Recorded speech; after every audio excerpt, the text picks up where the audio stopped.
सावन यानी कि जो अब 2026 का शुरू हो रहा है, वो 28 जुलाई से लेके 30 अगस्त तक का ये समय श्रावण का पावन महीना है। और इस महीने की अगर मैं अहमियत आपको इम्पोर्टेंस बताऊं तो ये पुरुषोत्तम मास युक्त एक तरह से श्रावण का महीना है।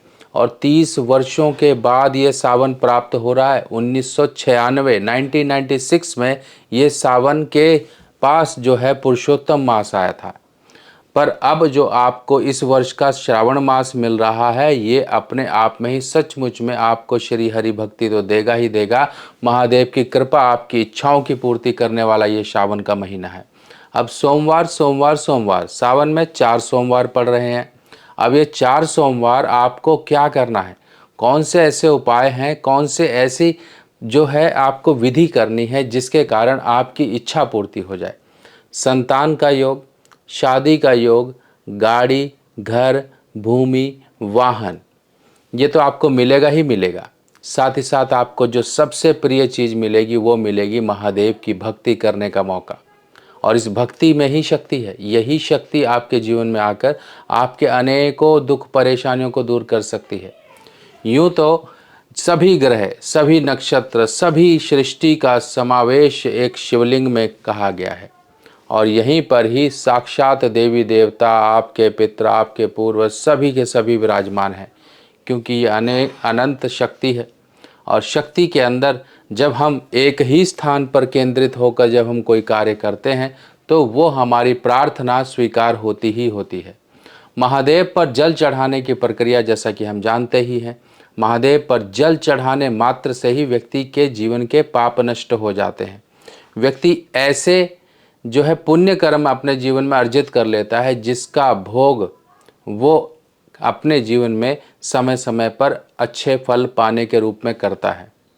जब जीवन में अनेकों तरह की परेशानियां जहर की तरह आपके जीवन में घुली होना, तो आपको ये सावन के सोमवार और सोमवार के अलावा बाकी के दिन जो हैं वो अलग स्पेसिफिक आपकी कुछ मनोरथ सिद्धि के लिए हैं।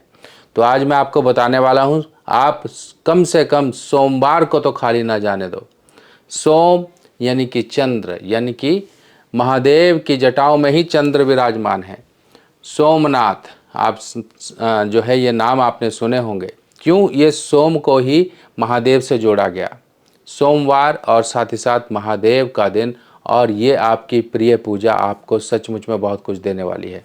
अब समझिए, जल चढ़ाना, जल चढ़ाने से होता क्या है, जो शीतलता दे किसी को। मान लीजिए आपको पानी की ज़रूरत है, आपको पीना है, बहुत प्यासे हो, तो आपको शीतलता मिलेगी तो आपका मन अंदर से तृप्त हो जाएगा। और जिसने आपकी वो प्यास बुझाई वो तो आपके लिए सचमुच में प्रिय हो जाएगा।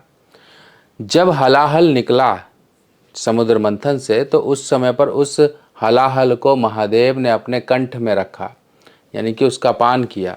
और जब उस हलाहल के प्रभाव से इतनी गर्मी, इतनी तीक्ष्ण अग्नि सब निकली, तो उस अग्नि को शांत करने के लिए सभी देवताओं ने जल चढ़ाना शुरू किया, जिससे महादेव की वो अग्नि, वो जो अंदर से ज्वाला धधक रही थी, वो शांत हुई। तभी से ये वरदान मिल गया, ये एक जो है प्रक्रिया बन गई, एक उपाय बन गया, एक साधना करने का तरीका बन गया कि महादेव पर जो जल चढ़ाता है सच्ची श्रद्धा से उसकी इच्छा पूरी होती ही होती है।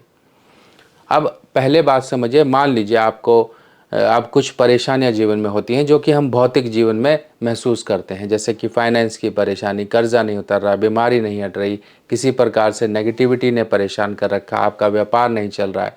तो आप ये संकल्प लीजिए कि मैं 4 सोमवार तो करूँगा ही करूँगा। इससे ज़्यादा अगर आप कर सकते हो तो ये मत सोचिए कि आप कर रहे हो, आप नहीं कर रहे हो, ये महादेव आपसे करवा रहे हैं।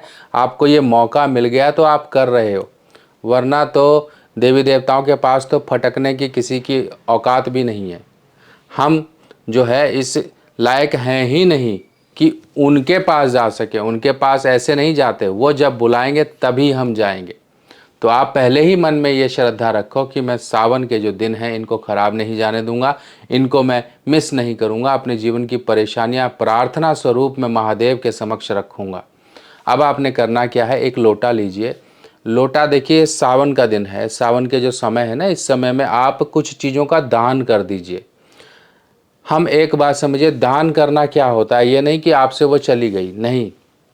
आपने अगर कोई चीज़ अपनी मान लो सुख के लिए दान की तो सुख बढ़ेगा, अगर आपने दुख घटाने के लिए दान की तो वो दुख घट जाएंगे आपके।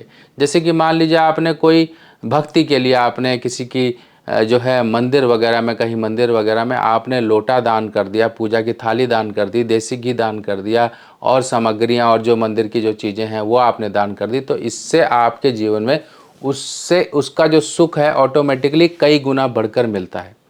अब आपने करना क्या है, लोटा दान कर सकते हो आप, अच्छे अच्छे लोटे खरीद लीजिए, 10 11 1 जितनी आपकी श्रद्धा है दान कर दीजिए मंदिर में। इस लोटे से जब जब जल चढ़ेगा आपको पुण्य, कहते हैं कि आपका क्रेडिट स्कोर बढ़ेगा ही बढ़ेगा, आपको ज़रूर इसका पुण्य फल प्राप्त होगा। आपने क्या करना है, लोटा लीजिए, लोटे में आपको इस समय में जितना हो सकता है आप नेचुरल बेस सुगंधित चीज़ों को चढ़ाइए। आप जो है अपने से गुलाब लेकर आइए, गुलाब को आप पीसिए, उनका पेस्ट बनाइए, आप गुलाब का पेस्ट जाकर महादेव पर चढ़ाइए, आप उनका लेप करिए। देखिए कितना आपके जीवन में शुक्र के प्रभाव अच्छे होने शुरू हो जाएंगे।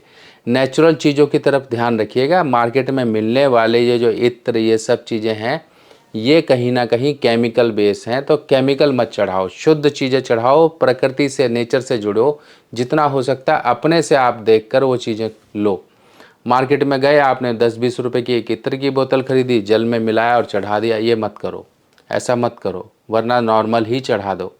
आप जल में तिल मिला लो, मीठा मिला लो, गुड़ मिला लो, फूल मिला लो, कुछ भी मिला लो, पर ऐसे मत करो कि उल्टी सीधी चीज़ें चढ़ा दो। मार्केट में 10 5 20 रुपए की जो चीज़ें मिल रही हैं, आप ये थोड़ा सोच कर समझिए कि क्या 10 मान लो 15-20 रुपए में आपको चमेली का तेल मिल जाएगा? नहीं मिलेगा।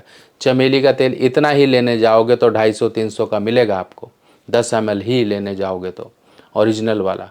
और ये जो मार्केट में मिल रहा है ये पाम ऑयल है, इसके अंदर खुशबू मिलाई, आपको 10 रुपए की बोतल बोलकर चिपका दिया। महादेव जो हनुमान जी पर चमेली का तेल चढ़ाते हो, हनुमान जी का चमेली का तेल सिंदूर लगाकर आप चढ़ाते हो ना, वो भी नकली है मार्केट में जो मिलता है। जो धूप घर में जलाते हो वो भी नकली है, गंदे तेल से बनती है, गंदी चीज़ें मिलाकर उनका केमिकल तरीके से उनको मिला के हमें दे दिया जाता है। हमारी आस्था हमारी श्रद्धा से खिलवाड़ हो रहा है।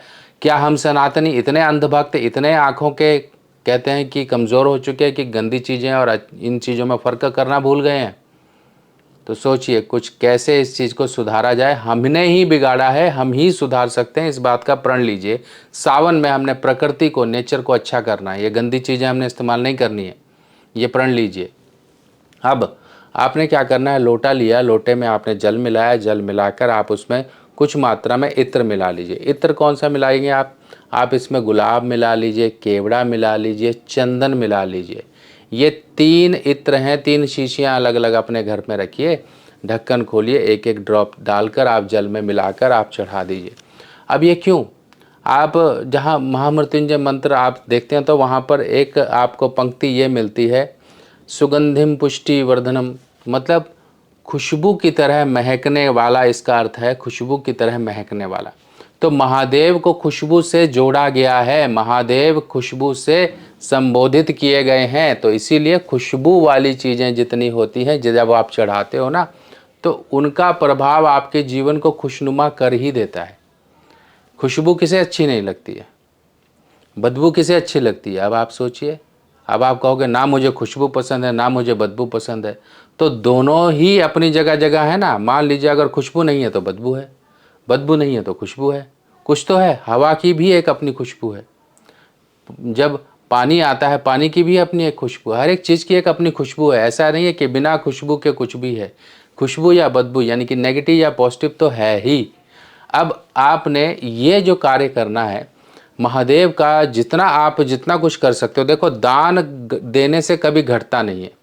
आप इस समय में साधु संतों से जुड़िए, कुछ उनसे सीखिए, आपकी कोई परेशानी है उनसे शेयर करिए, चलते फिरते आप मिलिए, बस आप इतना ही कनेक्शन रखिए। कहते चलते फिरते मिल गए, आप बैठे थे कहीं पर, कोई साधु महात्मा निकले, उनके पैर चरण स्पर्श किया, आपने आपने प्रार्थना की कि किस तरह से मैं अपने जीवन में इस संतुष्टि को पा सकता हूँ। ऐसे बहुत से लोग हैं जिनको एक छोटी सी, कहते हैं कि परमात्मा के द्वारा किसी को भेजकर उसकी मुखवाणी से आपकी परेशानियां दूर हो जाती हैं। तो ये काम करिए। अब ये हो गया आपको। अब इस समय में जितना हो सकता है शिवालय, आप थोड़ा सा कहीं मंदिर वगैरह है, कोई निर्माण कराना है, कुछ करना है, कहीं पर छोटी मोटी सेवा है, कुछ करना है, ये आप करिए। जितना इस समय में करोगे उतना फ़ायदा होगा आपको, उतना आपको जीवन में संतुष्टि सुख मिलेगा।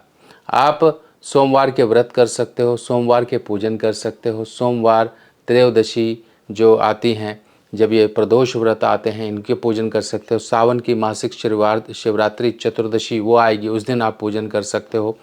आपको देखिए महादेव के पूजन के लिए कुछ स्पेशल नहीं है, जो आपका भाव है वही स्पेशल है। जो भाव से करोगे, जिस प्रार्थना को लेकर करोगे, वो प्रार्थना आपकी इस बार सचमुच में स्वीकार होगी ही होगी। अब आपके लिए एक विशेष सूचना, ये पावन सावन महीने को लेकर काशी बनारस से मैं लेकर आया हूँ। बिना कुछ बड़े कहते खर्चे को लेके मैं जितना हो सकता आपके लिए उतना आपको भक्ति भाव से जोड़ना और उस भक्ति की शक्ति को महसूस कराना चाहता हूँ कि हाँ, लोग कहते हैं कि कुछ नहीं हो रहा है, हो रहा है, आप उस कनेक्शन से जुड़ नहीं पा रहे हो। तो यही कनेक्शन, यही भक्ति की शक्ति आपको महसूस कराने के लिए मैं लेकर आया हूँ आपके लिए विशेष सुविधा। आपके लिए काशी बनारस में आपके लिए रुद्राभिषेक होने जा रहा है। और महारुद्राभिषेक, ये संकल्प है मेरा कि कम से कम 21,000 लोगों का एक महारुद्राभिषेक मैं काशी बनारस में करवाऊं, और इसका पुण्य फल मुझे भी प्राप्त हो, आपको भी प्राप्त हो। क्योंकि इस कार्य में जुड़ना और आपका सहयोग मिलना मतलब आप भी उस तरह की कृपा पाओगे जो महादेव आपको देना चाहते हैं। जो आपकी इच्छा है वो पूरी होगी।